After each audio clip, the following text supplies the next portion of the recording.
This is Ian Cameron for odds.com, and here is my NBA betting preview for the first game of the Orlando restart. It takes place Thursday, July 30th, 6:30 p.m. Eastern, 3:30 p.m. Pacific opening tip.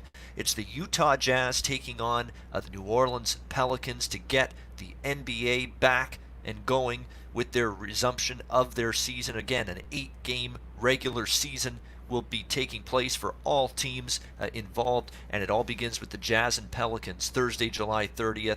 Obviously, the biggest storyline going into this game, not only from a betting perspective, which is obviously our focus here at odds.com, it's analyzing these games from a betting standpoint. How can we make money betting on these games?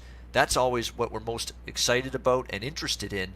But even just from a general perspective, the biggest storyline going into this matchup between the Jazz and the Pelicans is undoubtedly the status of Zion Williamson for the New Orleans Pelicans. Right now, we're not sure if he is going to be back in time for Thursday and beyond at this point for the Pelicans. He is currently listed as questionable.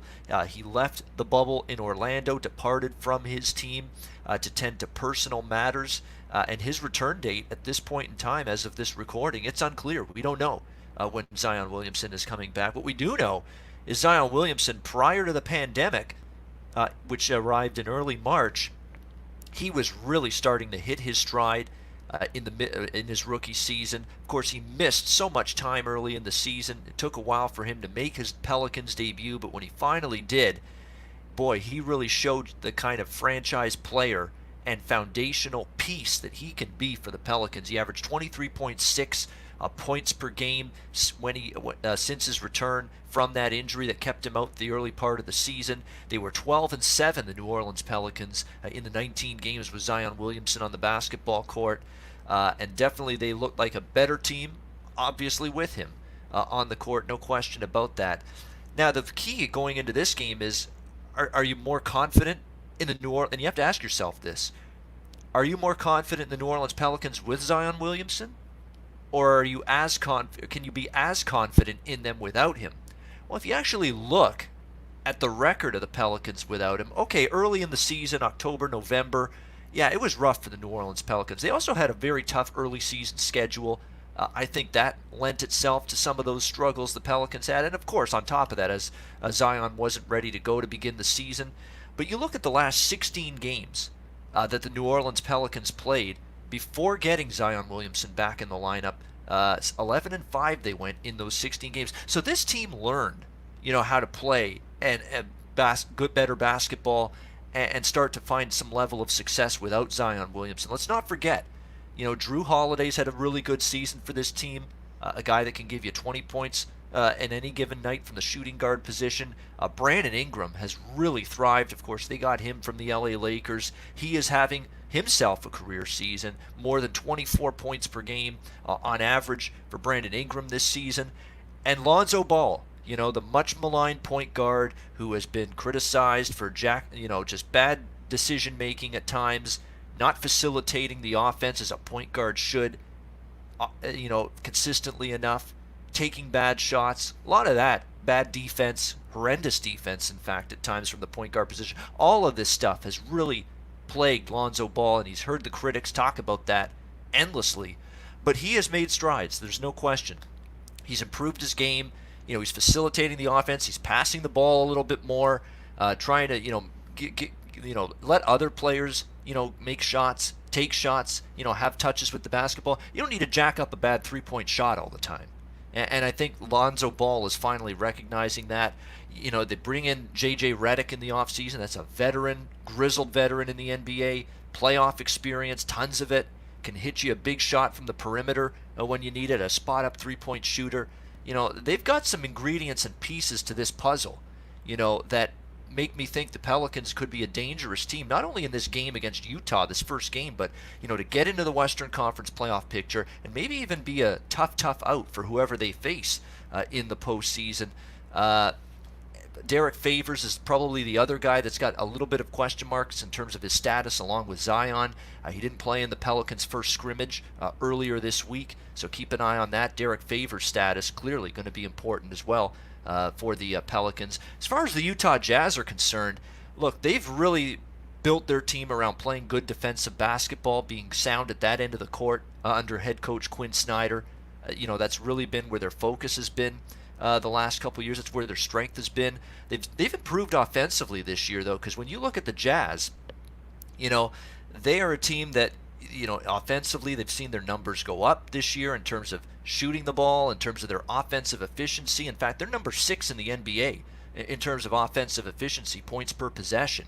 And that explains probably as why the Jazz 42 and 39 and 1 to the under last year, actually a profitable record to the over in the regular season this year at 33 and 31 before the season was paused. And I think that speaks to the fact where, okay, the defense is still relatively solid for the Jazz, but they've improved a little bit offensively. The question is going to be moving forward. There is a key cog to that offensive upside and that offensive increase that's not going to be around for the Jazz, and that's Bojan Bogdanovic. I mean, this is a guy that came over from Indiana, has really given this team a boost. Another guy talking about a career best, 20.2, I should say, points per game, but season-ending wrist surgery, not going to be available for the Utah Jazz here for this resumption of NBA play, and they're really going to miss him. And you factor that in, you factor in that, Utah thought they were really made a great, strong move to address the point guard spot, getting Mike Conley, the veteran point guard from Memphis. And Mike Conley's been plagued with injuries. Mike Conley's seen a production decline this year. He hasn't exactly played up to the level we've seen him capable of playing, with the Memphis Grizzlies, when in his heyday there. So that's been a problem for the Utah Jazz, and a very streaky team this season, without a doubt. Very tumultuous ride through the regular season. I mean, they went 19-2, Utah, through a stretch of 21 games,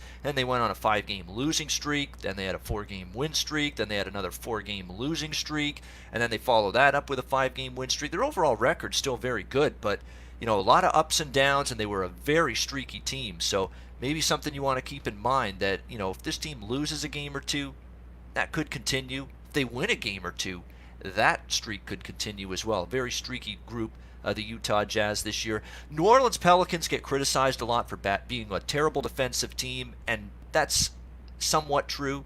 But I think it's being it's being talked about too much. I think it's it's a little bit of an overreaction in my mind in terms of the Pelicans being this hideous defensive team. Look, they're ranked 27th in the NBA this year in points per game allowed. 117 points per game allowed. That's not good. But their defensive efficiency numbers are actually 18th in the NBA. 1.08 points per possession allowed. That's a much more accurate indicator, in my opinion, of the Pelicans' defensive abilities, because they play at a breakneck pace. They're number 1 in the NBA in pace in terms of possessions per game. So obviously, if you're playing at a faster pace, you're playing with more possessions per game, you're going to give up more points. But what are you giving up on a per possession basis in terms of points? That's going to be a much stronger telltale sign of how good you are defensively. So I think that's why it's more and more in my own handicapping when it comes to NBA and basketball in general. Don't just look at points per game allowed. It's a generic stat. It doesn't really dig underneath the surface enough. You want to find out, I think, defensive efficiency and that points per possession, especially when you're talking about a Pelicans team that, plays at the fastest pace in the NBA in terms of possessions per game. That's going to give you a better true indicator of how good or bad a team is defensively. When it's all said and done in terms of how am I going to bet this game, that's what this is all about. I have not bet this game yet, and I actually may not have any wager on it, side or total, prior to the opening tip on Thursday. The line was taken off the board. First of all, there is no line right now. Once Zion Williams left the bubble in Orlando, left to tend to his personal situation, they took the line down. New Orleans was a 2.5-point favorite at the time prior to the Zion Williams departure news. Now the line has been taken down. In terms of the regular season series between these two teams, Utah won 2 of the 3 games, but New Orleans covered, going 2-1 ATS in the 3 regular season meetings against the Jazz. And if Zion Williams doesn't play for the Pelicans here on Thursday, you're going to get a better number with New Orleans. There's going to be an adjustment. Maybe New Orleans is, pick 'em -1, heck, maybe even a slight underdog against Utah if he doesn't play. There will be a multiple point adjustment in my mind if Zion Williamson doesn't play. I would actually be more inclined to bet New Orleans without Zion on the floor at a better number, as opposed to maybe backing the Pelicans at a worse number with him on the court, because again, they did show prior to Zion returning they could win games without him. They matched up very tough with Utah. I know they lost 2 of the 3, but they were right in every game, tightly contested games, including one of those games went to overtime as well. And Utah is just so erratic to me. They're up. They were up and down much of the season. Went through extremely streaky play. Tough for me to endorse them and trust them. And I think the Bojan Bogdanovic absence is huge. You're going to need more out of Joe Ingles. Donovan Mitchell's already got a lot on his plate for the Utah Jazz in terms of carrying the load offensively. Without Bogdanovic, Conley's going to have to give you more offensively. Joe Ingles is going to have to make some three-point shots for you. Rudy Gobert, he's great interior rim presence defensively. He's going to have to, chip in more offensively than maybe he's done in the past. You're going to have to get multiple players to step up and help shoulder the offensive burden for the Utah Jazz with Bogdanovic, who I think is a very underrated piece and a very underrated absence for the Utah Jazz going into this restart. So I lean to the Pelicans, I really do, and I'll probably have a better chance of actually pulling the trigger on betting them if Zion doesn't play at a better number. It's worth noting all 3 regular season meetings went over the total between Utah and New Orleans this year, and I lean over as well for the total in this game. But this is the first NBA game in a actual regular season game for all of these teams in a brand new environment, and I'm really truly concerned in the first game especially that the shooting legs and the rhythm in the jump shot in the Jimmy is just not there.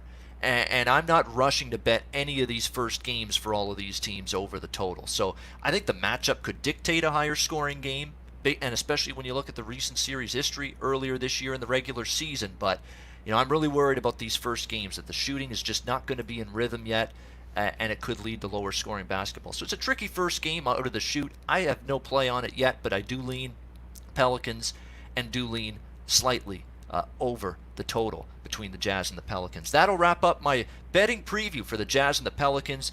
Stay tuned to the Odds HQ YouTube channel and odds.com. I will have plenty more videos and articles breaking down the NBA first few games of the restart in Orlando from a betting perspective. So make sure you join me for that. I'm Ian Cameron. Thanks for watching. Make sure you're checking out odds.com and the Odds HQ YouTube channel. Make sure you're subscribed to that for some excellent sports betting content. I'm Ian Cameron. Till next time, good luck with your wagers. Thanks for watching.